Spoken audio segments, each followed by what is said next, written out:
Hello everyone, very good morning to all of you and most welcome to join this session. आज के session में बात करेंगे हम इस सीरीज का 8वां सेशन जो पर्यावरण और पारिस्थितिकी विज्ञान से रिलेटेड जो एमसीक्यू सीरीज हम कवर कर रहे हैं। तो आज भी वैसे ही टॉप 20 एमसीक्यू में टॉप 20 एमसीक्यू में 10 अटेम्प्ट करेंगे। और जैसे कंक्लूड किया है हमने, इस प्लेलिस्ट को आप चेक कर सकते हैं, वैसे ही कंक्लूड करके और एक्सप्लेन करके देखेंगे आज का भी सीरीज़। तो इंटरेस्टिंग होने वाला है। चलिए देखते हैं आज का सीरीज़। आज के क्वेश्चन का फर्स्ट क्वेश्चन है 70 नंबर का क्वेश्चन। इसके पहले हमने 69 क्वेश्चन कर रखे हैं ऑलरेडी। तो पढ़िए क्वेश्चन। पश्चिमी घाट पारिस्थितिकी विशेषज्ञ पैनल के अध्यक्ष कौन है? बताइए। जो वेस्टर्न घाट है, ठीक है, उसमें क्या है, इकोलॉजिकल एक स्पेशल पैनल बना हुआ है, ठीक है। अब उसके अध्यक्ष कौन है आपको ये बताना है। आर के पचौरी, वंदना शिव, सी है माधव गाडगिल, डी है प्रदीप कृष्णन। तो इसका सही जवाब है माधव गाडगिल, ठीक है। तो पश्चिमी घाट पारिस्थितिकी विशेषज्ञ पैनल में माधव गाडगिल जी ने ही अपनी रिपोर्ट सबमिट करी थी और उसको हम गाडगिल कमेटी भी बोलते हैं, जो इस पारिस्थितिकी विशेषज्ञ पैनल को लीड कर रहे थे। क्यों? क्योंकि इन्हीं की सर्वोच्च भूमिका थी, इसलिए उसको हम गाडगिल कमेटी भी बोलते हैं, ठीक है। चलिए अगला क्वेश्चन देखते हैं। क्वेश्चन नंबर 71 देखिए। निम्नलिखित में कौन सा कथन सत्य है? बताइए। फर्स्ट है जैविक नाइट्रोजन फिक्सेशन केवल ऑक्सीजन की अनुपस्थिति में होता है। सेकेंड है केवल सिम्बायोटिक बैक्टीरिया वायुमंडलीय नाइट्रोजन को ठीक कर सकता है। अब इसमें चूज करना है कौन से कथन सत्य हैं। ए केवल 1, बी केवल 2, सी केवल 1 और 2 दोनों, इनमें से कोई नहीं, डी। तो इसका सही जवाब क्या है? ऑप्शन नंबर डी इसका सही जवाब है, इनमें से कोई नहीं, ठीक है। तो जैविक नाइट्रोजन फिक्सेशन केवल ऑक्सीजन की अनुपस्थिति में होता है, ये बात गलत है, ठीक है। ऑक्सीजन की भी आवश्यकता पड़ती है।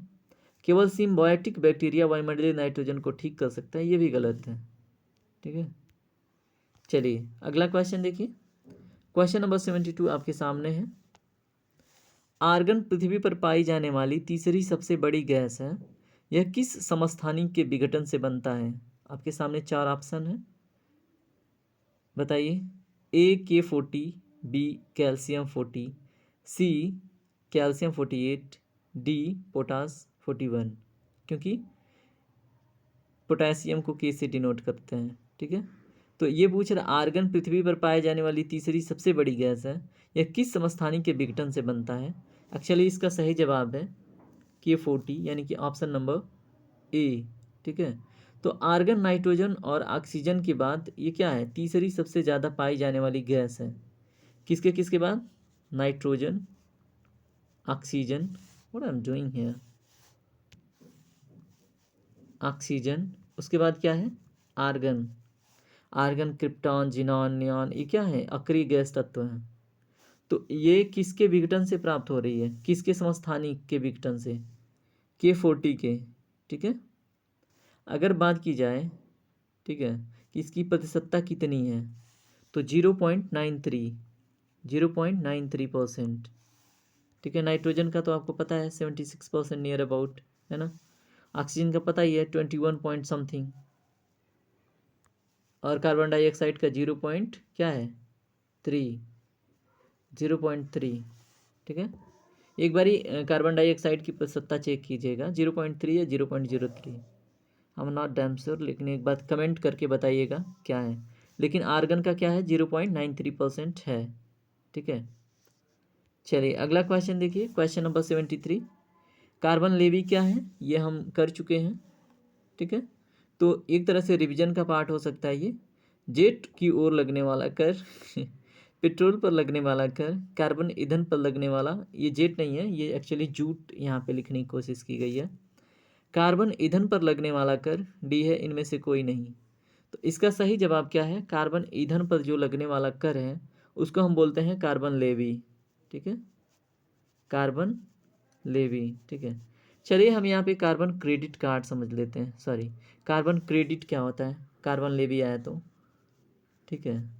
जैसे क्या है, मान लीजिए ये कोई कंट्री है, ठीक है, और इंटरनेशनल लेवल पे एक कन्वेंशन हुआ जिसमें डिसाइड किया गया कि हर एक कंट्री को केवल 100 किलोग्राम ही कार्बन डाइऑक्साइड प्रोड्यूस करनी है। ठीक है, इस कंट्री ने क्या किया, केवल 40 किलोग्राम ही कार्बन डाइऑक्साइड प्रोड्यूस किए। ठीक है, और 60 किलोग्राम इसने नहीं किए। ठीक है, तो इसके पास 60 किलोग्राम कार्बन डाइऑक्साइड प्रोड्यूस करने का एक क्रेडिट कार्ड मिल जाता है। ठीक है, अब इसके पास जो 60 किलोग्राम क्रेडिट कार्ड एक लिखा हुआ हस्ताक्षरित एक पत्र आया। ठीक है, अब ये कोई देश है, मान लीजिए ये ए था और ये बी है। ठीक है, हम कार्बन ले भी नहीं पढ़ रहे हैं, अभी कार्बन क्रेडिट समझ रहे हैं। और बी को भी वही जिम्मेदारी थी कि केवल 100 किलो, और इसने कितना प्रोड्यूस कर दिया, 120 किलो। ठीक है, जो 20 किलो अतिरिक्त है इसकी पेनाल्टी भरनी होगी। या तो ये पेनाल्टी भरे या तो फिर ये क्या करे, इस देश से, ठीक है, 60 किलोग्राम का जो क्रेडिट कार्ड है तो 20 किलोग्राम का क्रेडिट कार्ड खरीदे और इस देश को न प्रोड्यूस करने के लिए कुछ कंपनसेशन दे। ठीक है, यानी कि इस देश की तरक्की में मतलब तरक्की हो, इसलिए ये बी वाला क्या करे, 20 किलोग्राम का क्रेडिट कार्ड इससे खरीदे ए से। ठीक है, तो उसको कार्बन क्रेडिट बोलते हैं, जिससे संतुलन बना रहता है। ठीक है, चलिए अगला क्वेश्चन देखिए, क्वेश्चन नंबर 74। किस खाद्य श्रृंखला में संख्याओं का पिरामिड उल्टा होता है, बताइए। ग्रासलैंड खाद्य श्रृंखला, तालाबी खाद्य श्रृंखला, परजीवी खाद्य श्रृंखला, डी इनमें से कोई नहीं, बताइए। इसका सही जवाब होगा परजीवी खाद्य श्रृंखला। कैसे होता है, उल्टा कैसे होता है, बताइए। चलिए समझते हैं। एक अगर हम खाद्य श्रृंखला की बात करें, ठीक है, एक सिंपल सी खाद्य श्रृंखला, तो उसमें हम सबसे पहले प्रोड्यूसर को रखते हैं। ठीक है, अगर एक नॉर्मल लाइफ साइकिल की बात करें, एक पिरामिड की बात करें, तो सबसे पहले प्रोड्यूसर होता है। प्रोड्यूसर में मान लीजिए सिंपल प्राइमरी स्टेज को लेके चलते हैं। ठीक है, फर्स्ट प्रोड्यूसर कौन होते हैं, पौधे। तो अगर मान लीजिए 100 पौधे हैं, ठीक है, तो 100 पौधे मिलके क्या करेंगे, कितने लोगों का पेट, कितनी बकरियों का पेट भर सकते हैं। मान लीजिए 100 पौधे हैं, ठीक है, तो 100 बकरियों का तो पेट नहीं भर सकते ना, तो पिरामिड कहीं ना कहीं थोड़ा सा छोटा होगा, है ना, थोड़ा सा छोटा होगा। मान लीजिए उसने यहाँ पे कितने थे, 100 पौधे, और इसने कितने के पेट भरे, 20 बकरियों के। ठीक है, 20 गोट के।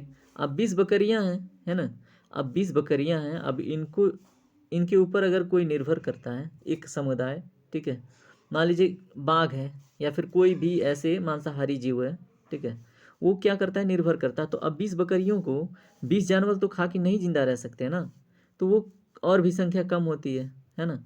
मान लीजिए 20 बकरियों को केवल 10 ऐसे हैं जो कार्निवोरस, ठीक है, जो इनको मार के खा के जीवित रह सकते हैं। ठीक है, तो एक पिरामिड बन रही है ना, तो एक क्या है, एक सिस्टमेटिक पिरामिड बन रही है, कि मतलब अगर हम कंज्यूमर स्टेज की ओर जैसे जैसे आगे बढ़ रहे हैं तैसे तैसे पिरामिड ऐसे होती जा रही है। ठीक है, अब हम बात करते हैं, ये यहाँ पे पूछ रहा है क्वेश्चन उल्टा पिरामिड की, और ये परजीवी खाद्य श्रृंखला कैसे होता है उसको समझते हैं। देखिए, एक मान लीजिए एक भैंस है, ठीक है, एक बफेलो है, या फिर एक कोई भी जानवर, कोई भी जीव ले लीजिए, ठीक है, या फिर एक पेड़ ले लेते हैं, कुछ भी ले लीजिए। ठीक है, पैरासाइट्स की बात हो रही है एक्चुअली यहाँ पे। ठीक है, तो हम सबसे पहले एक भैंस ले लेते हैं, ये फर्स्ट यहाँ पे प्रोड्यूसर स्टेज पे, फर्स्ट स्टेज पे क्या हो गई, एक भैंस जिसको हम बफेलो बोलते हैं। ठीक है, अब भैंस पे ये क्या है, एक श्रृंखला है, लेकिन एक भैंस पे केवल एक परजीवी नहीं होगा ना, उसकी संख्या तो बहुत अधिक हो सकती है ना।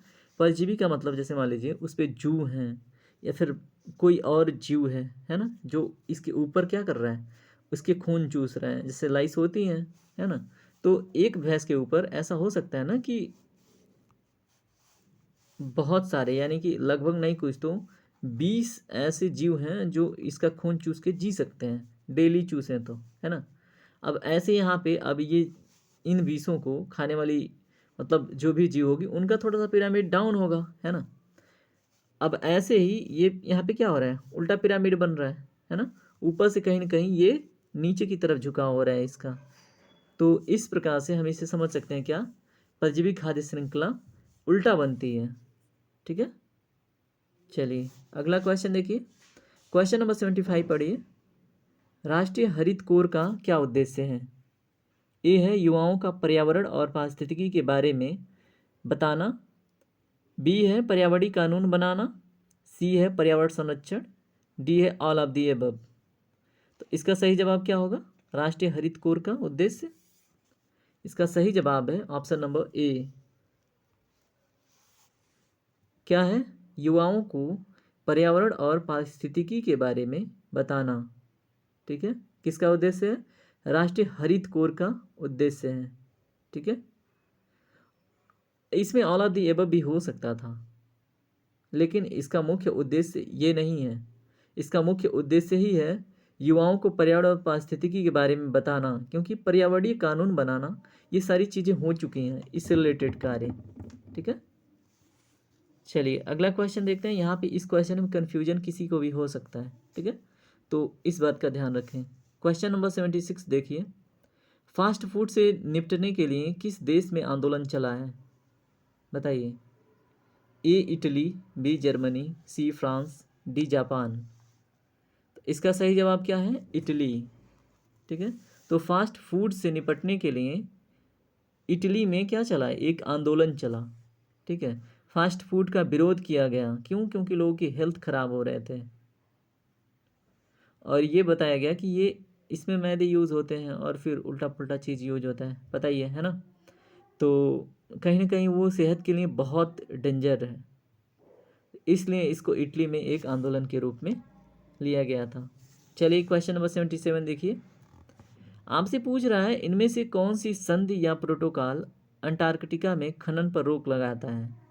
ठीक है, अंटार्कटिका तो पता ही है, आपका सबसे सदर्न मोस्ट कॉन्टिनेंट है ना, जहाँ पे जीवन बहुत रेयर केस में पॉसिबल है। वहाँ पे आर्टिफिशियल एक लोकेशन क्रिएट करना पड़ता है, वो वहाँ पे भी केवल रिसर्च सेंटर होते हैं, है ना। तो आपसे क्वेश्चन यही पूछ रहा है कि कौन सा संधि या प्रोटोकॉल अंटार्कटिका में खनन पर रोक लगाता है? A Antarctica environment protocol, B Geneva protocol, C Tokyo protocol, D इनमें से कोई नहीं। तो क्वेश्चन नंबर 77 का राइट आंसर क्या है? Option number A, Antarctica environment protocol. ठीक है, ये क्या करता है? यहाँ पे खनन से रिलेटेड बातों पे रोक लगाता है। ठीक है, चलिए क्वेश्चन नंबर 78 देखिए, परम्बिकुलम वन्य जीव अभ्यारण्य किस प्रदेश में है? ए केरल, बी तमिलनाडु, सी आंध्र प्रदेश, डी कर्नाटक। इसका सही जवाब क्या है? Option number A. कहाँ पे है? केरल में। डिस्ट्रिक्ट की बात की जाए तो कहाँ पे है डिस्ट्रिक्ट? पलाक्कड़। पलाक्कड़ डिस्ट्रिक्ट में, केरल के पलाक्कड़ डिस्ट्रिक्ट में है। एरिया की बात की जाए तो 89 स्क्वायर किलोमीटर। ठीक है, दोनों चीज़ आपको पता होना चाहिए। क्वेश्चन नंबर 79 देखिए, भारतीय जलीय निकायों में एक परेशानी घास के रूप में प्रदूषण निकलने के लिए एक जलीय पौधे को अमेरिका से पेश किया गया, इसका क्या नाम है? बताइए। यहाँ पे क्वेश्चन समझिए क्या है, भारतीय जलीय निकायों में जो इंडिया के वाटर बॉडी सिस्टम है उसमें एक परेशानी घास के रूप में आई। ठीक है, उसको प्रदूषण निकालने के लिए, ठीक है, एक जलीय पौधे को क्या किया गया? जैसे मान लीजिए कोई एक वाटर बॉडी सिस्टम है ना, उसमें जो इम्प्योरिटी है, उसमें जो मतलब प्रदूषण, उसको निकालने के लिए एक घास का यूज़ किया गया था। ठीक है, वो अमेरिका से लाई गई थी, उसका नाम आपको बताना। ए नागफनी, बी एगियोल्स, सी जलकुंभी, डी पिस्टिया। इसका सही जवाब क्या है? ऑप्शन नंबर सी, जलकुंभी। ठीक है, तो ये भी आपको पता होना चाहिए। सॉरी, जलकुंभी नहीं था ये, तो खुद ही मतलब एक तरह से जब वाटर लॉगिंग होती है या फिर यूट्रोफिकेशन की घटना होती है तो ये प्रदूषण की जगह पे ये उपजित होता है, ये इसका गलत जवाब होगा। ठीक है, तो एगिओल्प्स नाम का एक क्या था? पौधा था। ठीक है, इसका जवाब सही जवाब है एगिओल्प्स। तो एगिओल्प्स को किस लिए लाया गया था बताइए?